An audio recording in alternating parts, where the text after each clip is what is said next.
Welcome back to my channel. শুভ সন্ধ্যা জানিয়ে আজকের ব্লগটা শুরু করছি। যাচ্ছে আমার যার বাবার বাড়ি রামায়ণ গান শুনতে।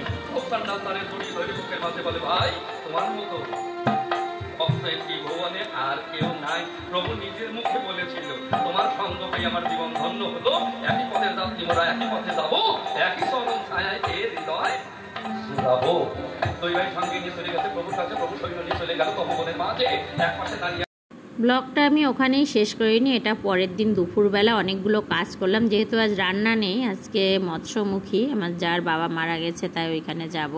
পুজো টুজো দিয়ে তাড়াতাড়ি বেরিয়ে যাচ্ছে। আমার যা ফোন করে বলছে কী গো কখন আসবে? আমি বলছি এই তো পুজো দিচ্ছি। বলছে এত দেরি করছো, তাড়াতাড়ি আসো। যাওয়ার পরে তো লাইন দিয়ে দাঁড়িয়ে থাকতে হলো। ওর যাওয়ার পরে ওর জায়গা পেয়েছিল, খেয়ে নিয়েছে, আমরা পরে খেলাম। ওটা ছিল আমার যার ভাইয়ের মেয়ে। আর এই দেখো সন্ধ্যাবেলা আমার বর বলছে চলো বাজার থেকে একটু ঘুরে আসি। ভিডিওটা ভালো লাগলে লাইক কমেন্ট শেয়ার করো।